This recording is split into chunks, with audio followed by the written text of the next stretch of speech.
making it easy today in the morning. We're gonna take a boat trip to a nearby island, which takes us around an hour there, an hour back. And there we're gonna explore a little bit, take a lot of pictures, because this guy loves taking pictures of me. Not. We just got something to eat from 7-Eleven, and yeah, I'll show you around for today.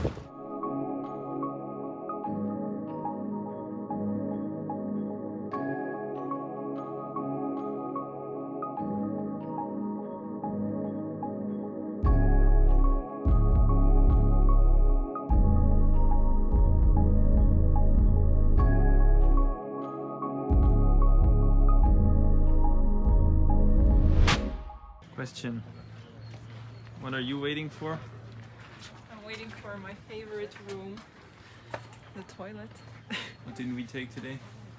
We didn't take the bottle because yesterday, after like 8 hours of walking around the city, my shoulders were falling off, and I also visited the toilet like every 5 minutes. Now I know all the toilets in Stockholm, so if you need recommendations, just comment down below. I'll give you a good tips.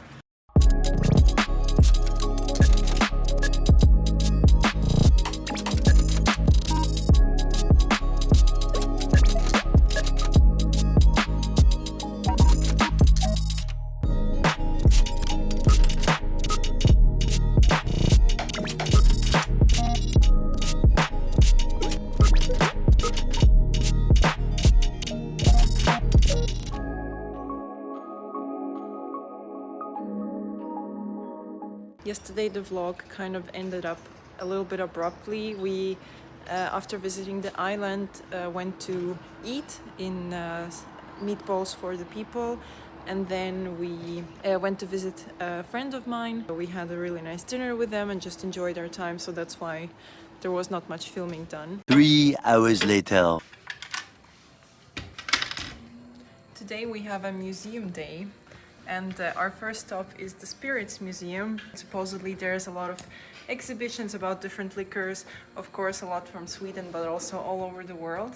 We were recommended to come here. They said it was really interesting. So I'm excited. Let's go and explore.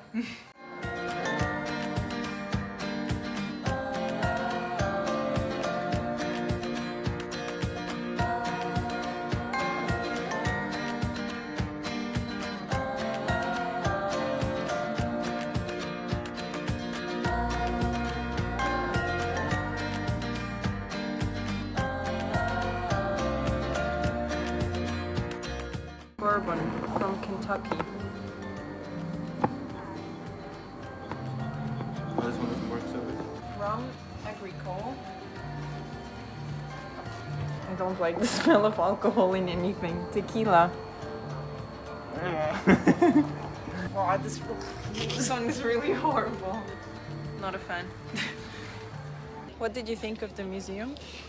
It was interesting. If you are interested in gins and alcohol in general and how it's made and a little bit of a history, I guess it's cool. I think Stockholm also has many other more interesting museums. 3 hours later. We are in the museum number 2, and today is actually a really exciting event because it's a culture night in Stockholm, and a lot of different museums have free entrances and different kinds of events.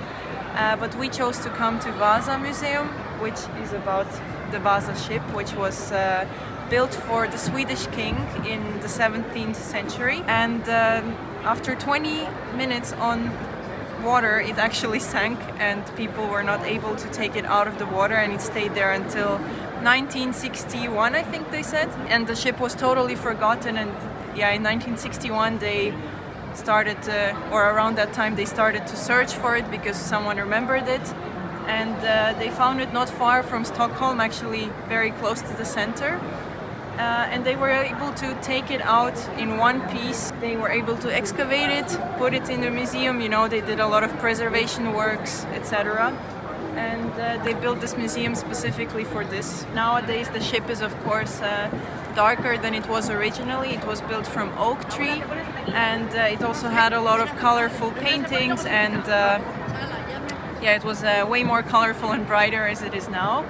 This ship was mainly used as a warship. It had 64 cannons and 450 people could fit in here. The guide said it was around 150 sailors and 300 soldiers. But when the country was not in war, it was also used as public transport, so to say. So yeah, it fit a lot of people from one place to the other.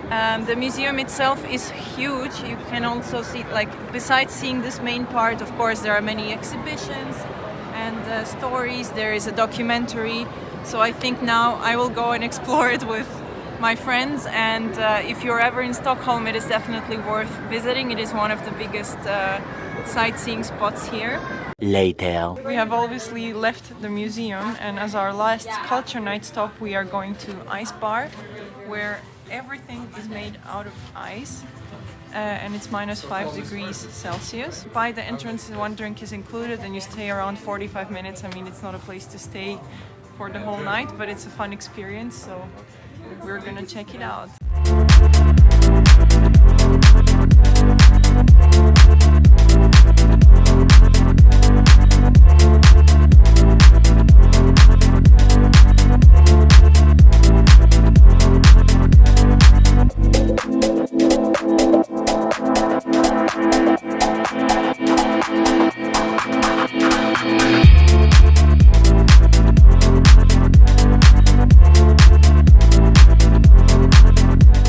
The next day. Hello. It is our last day in Stockholm and we're actually about to check out. But before we go home, I thought I will show you a quick room tour of the hotel because it's worth knowing about it. So come in. When you enter, the first thing is a big working desk, which is actually great for me as well because I did have to study and some work, so it's good to have. You also have a perfect selfie mirror in here, or like a mirror to see all your outfits, which is great. Here is a bathroom. It's small, but it's good enough. It has everything you need. Fun fact, the toilet is much higher than it is in many other countries and hotels I've been to. So if you are short, maybe that might be a small problem. But I'm tall, so for me it was good. And here is the bed. It is kind of small. It is not the most comfortable, but hotel beds are not the most comfortable in general. We got only one blanket when we checked in, which is actually very normal. But now I'm so Germanized that we had to ask one extra one because you cannot share a blanket. It's impossible. So if you are sleeping with someone, that's a tip to remember. And of course we have also a really nice view. Gives you a lot of daylight. I don't know, for the price that we paid, the hotel was really good. Downstairs you have cool bars, restaurants. It's like for young people. So if you are on a budget, I would definitely recommend you staying in here. And yeah, and now let's go and check out.